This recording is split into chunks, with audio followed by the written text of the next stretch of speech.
buhay.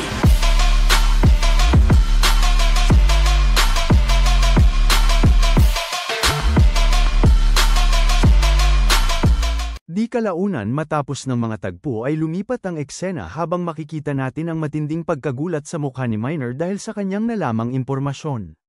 Ito ay dahil sa pagsisiwalat ni Elle sa kanilang party na si Cesar ay ang ikatlong prinsipe ng kaharian ng Orient na si Kashan, na nagtatakang natanong ni Minor kung ito ba ay nagkukunwari lamang na isang tauhan at siya nga ba ay ang tunay na sponsor ni Gaffer, subalit pinagsabihan lang siya ni Elle na huwag maging maingay dahil ito ay isang sekreto. Natanong naman ni Debo kung maayos lang ba na sabihin itong bagay sa kanila. Na siyang sinagot ni Elle na kailangan niya itong malaman dahil parati na silang magkikita. Samantala sa tabi ay hindi naman lubos maisip ni Kiri na mas malaki pa pala itong bagay kesa sa kanyang inaasahan dahil ang sponsor mismo ni Gaffer ay ang prinsipe, habang natanong lang ni Ralph kung ang ibig ba nitong sabihin ay binayaran lang sila ng 3 milyong meso lamang ng isang prinsipe.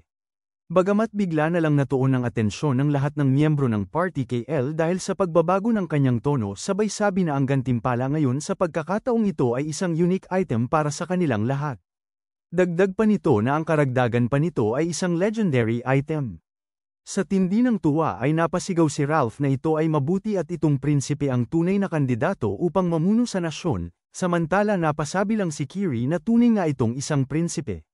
Bigla namang inilapag ni Elle ang kanyang iniinom na alak sa lamesa, sabay sabi na ito ang rason kung bakit siya may iaalok sa kanila.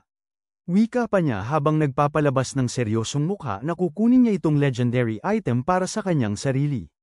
Dahil dito ay napasabi na lang si Minor na pinapatunog ng ating bida na nagawa na nila itong trabaho, habang iginiit ni Debo na ito ay hindi isang kasunduan dahil parang ito ay kanya lang na inaanunsyo. Samantala sa tabi ay nasabi ni Ralph na pwede rin itong ibenta ang kanyang unique item sa tamang presyo pag gusto ni Elle.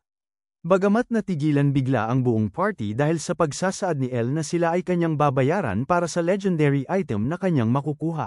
Kasunod noon habang nagpapalabas siya ng seryosong mukha ay ang pagsabi niya na ito ay sa pamamagitan ng pag-circle up sa kanilang lahat. Lumipat naman bigla ang eksena sa loob ng isang gusali sa kaharian ng Orient. Dito ay mapapansin natin ang iilang bilang ng mga gwardya na nagbabantay hawak ang kanilang mga sandatang sibat. Sa tabi ay makikita natin ang maraming walang laman na bote na nagkalat sa loob ng silid. At pagkatapos habang may kinukuha itong isang kamay na bote sa isang tagapagsilbi ay natanong kung dinala niya ba ang bagay na kanyang hiniling. Ang nagmamay-ari nitong kamay ay isang matandang lalaki na siyang hari ng kaharian ng Orient na si Abdullah VIII na ngayon ay lasing na lasing at tinatanong itong kanyang anak na si Prinsipe Kashan. Sa kanyang harapan ay makikita naman natin si Kashan na ngayon ay nakaluhod habang nagsasabi sa kanyang ama na tinutukoy niya bilang kamahalan, nang syempre ito ay kanyang dinala. Kasunod noon ay ang pagpapalabas niya ng bagay na tinatawag na Dragon's Heart, sabay pakiusap na sana ay abutin nito ang immortalidad gamit nitong bagay. Dahil sa kanyang dinalang bagay, wika ng patuloy na umiinom na hari na ipinagmamalaki niya ito at siya nga ay tunay niyang anak, kaya nagtanong si Kashan kung pwede ba siyang manghingi ng pabor.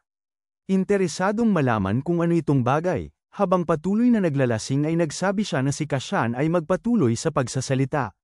Kaya nagpatuloy si Kashan sa pagpapaliwanag na ang Dragon's Heart ay sumisimbolo ng mahabang buhay, kaya bakit hindi nila ipagdiwang ang piyesta ng 1 linggo? Wika pa niya habang nagpapakiusap na pahintulutan itong piyesta. Bigla namang napahiga ang hari sa hita ng isang babae habang ito ay pinag-iisipan. Samantala si Prinsipe Kashan ay napaisip lang na ang hari at reyna ay kailangang asikasuhin ang piyesta habang ito'y nagaganap, kaya ito ay pagkakataon niya para makapunta sa gate. Pabalik sa hari ay natanong niya bigla sa katabi nitong babae na mayroong dilaw na buhok kung ano ang sa tingin nito. Dahil dito ay bigla namang nag-iba ang reaksyon ni Kashan at kaagad na napatingala habang nagpapalabas ng labis na nababahalang mukha. Wika nitong misteryosong babae habang nagpapalabas ng masamang ngiti na ito'y hindi niya alam. Kasunod nito habang hinahaplos ang ulo ng hari ay ang pagsasaad niya na ang pagdala ng bagay na iniutos nito ay tungkulin lamang ng isang anak, kaya nararamdaman niya na ang pagbayad dito ng isang piyesta ay medyo sobra na. Ang magandang babaeng ito ay ang reyna ng kaharian ng Orient na si Areda, na nagtatanong sa hari kung kailangan ba talaga nila itong pagbigyan, kaya napasabi ang hari na mayroon siyang magandang punto. Dahil sa sinabi nitong babae ay napakagat si Kashan sa kanyang ngipin sa matinding inis. Ito ay dahil naisip niya na ang hari ay labis na nagbago pagkatapos na dumating ni Areda. Dagdag pa nito na itong kanyang ama ay inaasa na lang ang lahat sa babae kaya nawala na ang pagiging matalino nito at isa na lamang siyang balat ng kanyang dating sarili. At upang mapabagsak si Areda, kinakailangan ni Kashan na matalo ang gate na yon. Nang bigla na lang napatayo si Kashan sa kanyang kinaroroonan sabay pagpupumilit sa hari na ang kaharian ng Orient ay palaging nagsasagawa ng piyesta upang ipagdiwang ang mga mahalagang tagpo, dagdag pa niya na gayunpaman, ang piyestang ito ay para ipagdiwang ang mahabang pamumuhay ng hari. Nababahala naman nitong natanong sa babae kung tunay ba nitong pinaniniwalaan na itong bagay ay hindi dapat ipagdiwang.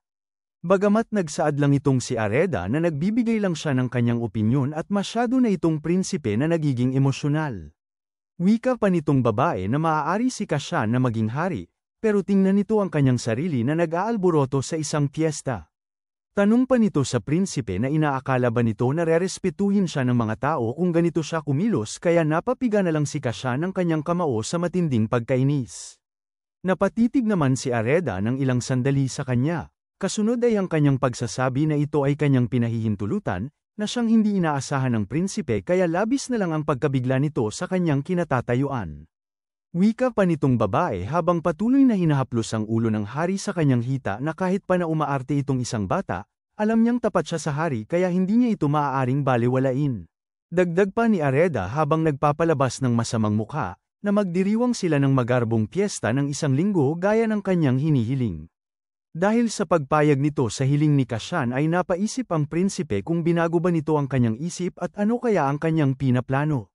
Napangiti naman si Areda dahil sa naging reaksyon ng prinsipe, kasunod habang ito ay kanyang pinagmamasdan sa kinatatayuan nito ay naisip niya na ito ay napaka-interesado at makikipaglaro siya sa pagkakataong ito kaya gawin ng prinsipe ang lahat ng kanyang makakaya. Ito ay dahil sa huli, kahit na ano pa man ang gawin nito, si Kashan pa rin ay nasa palad ng kanyang kamay. Lumipat naman bigla ang eksena habang mayroon tayong mapapansin na isang frilled na todo ang pagsigaw, nang bigla na lang itong nahiwa sa maraming piraso dahil sa isang napakalakas na pag-atake na ginawa ni Kiri gamit ng kanyang nagliliwanag na espada, kung saan makikita natin ang pagkahulog ng nahati nitong katawan sa lupa. At pagkatapos nito ay mapapansin natin ang mga nagkalat na bangkay ng mga halimaw sa paligid ng party ng ating bida. Dito ay natanong ni Dibo kung hindi ba't dapat tatapusin nila ang gate kasama ng ibang tao, samantala nagsaad si Kiri na wala siyang may nakikitang ibang adventurers. Ipinaliwanag naman ni El habang walang kahirap-hirap na pinatay ang isang frilled gamit ng isang fire arrow, na sila ay ang huling dumating kaya marahil ang 64 na mga adventurers ay nasa loob na. Dahil sa sinabi nito ay nagsaad si Dibo na kailangan nilang makahabol dahil kailangan lang nila ng isang linggo upang matapos itong gate. Bagamat wika lang ni El na ang pagsi-circle up nito ay ang prioridad kaya hindi sila mahuhuli. Hindi naman makapaniwala si Minor dito kaya natanong niya kung ito ba ay posible, samantala si Ralph ay naiinis lang na napaangat ng kanyang kamao habang nagtatanong kung hahatiin ba nila ang mga gantimpalang item sa ibang tao. Dagdag pa nito habang nagpapalabas ng nakakatawang mukha na hinihiling niya na patay na ang mga ito. Kaya pinagsabihan siya ng kanyang mga kasamahan na ito ay isang bagay na hindi dapat sinasabi ng isang healer. Sinabi naman ni El na sila lang ang pinangakuan nitong items, na siyang ikinatuwa ng husto ni Ralph. Bagamat natanong ni Minor kung papaano sila magsi-circle up dahil mahihinang halimaw lang naman ang nandito, at dagdag pa doon ay si El lang ang tanging third circle sa kanila. Kaagad namang inalis ni El ang kanyang item sa braso sabay sabi na mayroon siyang nakalimutan sabihin sa kanila. Dagdag pa nito habang ipinapakita ang 4 na marka sa kanyang braso na nagawa niyang mag-circle up. Ito'y ikinagulat ni Dibo kaya natanong niya kung kailan ito nangyari. Ipinaliwanag ni El na ito ay nangyari pagkatapos ng pakikipaglaban niya sa tagasunod ng Black Magician. Samantala nagsabi lang si Minor na ito ay posible lang dahil siya ay si El, wika pa niya habang nanginginig ang kanyang kamay na natigil na ang kanyang pag-usad at parang nabangga na siya sa isang pader kaya kahit anuman ang kanyang gawin ay hindi siya makatawid sa third circle. Nang bigla na lang nagpalabas si El ng malakas na fire arrow sa gitna ng kanyang mga party member, sabay tanong kung ano ang pinagsasabi ng mga itong nabangga sa isang pader. Pinagpapawisan naman ng husto si Dibo dahil nagawang matamaan ang suot nitong kapa. Kasunod ay ang pagsasabi ni El na huwag silang mag-alala dahil pipilitin niyang masira nila itong pader.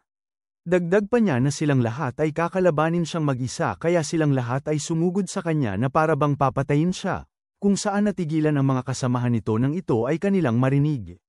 Saad pa ni El habang nagpapalabas ng nakakatakot na mukha na kung hindi nila ito gagawin, sila ay ang mismong mamamatay.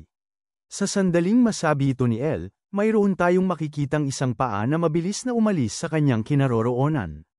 Ito ay si Ralph na nagmamadaling tumakbo papalayo upang tumakas.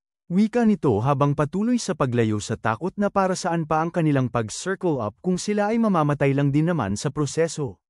Kaya nag-alok si El na bibigyan niya ang mga ito ng 100,000,000 meso kung makakatagal sila ng 10 minuto laban sa kanya. Sa sandaling masabi ito ni El ay mapapansin natin ang mabilis na paghinto ni Ralph.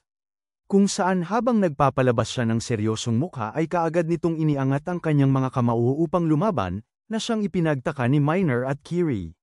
Kasunod ay ang may malaking ngiti niyang pagsabi sa ating bida na ito'y sumugod sa kanya. Kaagad namang ipinalabas ni Kiri ang kanyang espada at gamit ng kanyang kapangyarihan habang ito ay inaangat, nagsaad siya na kailangan nitong lumampas sa kanyang limitasyon, kaya upang siya ay mas lalong lumakas ay gagawin niya ang lahat ng kanyang makakaya. Ito'y pinasang-ayunan ni Miner sabay pag-angat din ng kanyang sandatang baril at pagsasabi na hindi siya makakabalik sa barko ng Nautilus ng ganito. Si Debo ay wala namang pagpipilian kaya napasigaw na lamang. Kasunod habang inihahanda ng kanyang mga kasamahan ang kanilang mga sandata sa ating bida ay ang pagsasabi niya na kung hindi siya magsi-circle up, umaasa siya ng interes sa ibabaw ng 100,000,000 meso. Subalit kahit na ganoon, napangiti lang ang ating bida at nagsabi na huwag silang mag-alala dahil tatanggapin niya ang lahat ng responsibilidad. At dito pagkatapos ay ang pagpapalabas ni El ng maraming bilang ng kanyang skill na fire arrow kung saan makikita natin ang pagsugod ng kanyang mga kasamahan papunta sa kanya upang siya ay atakihin ng sabay.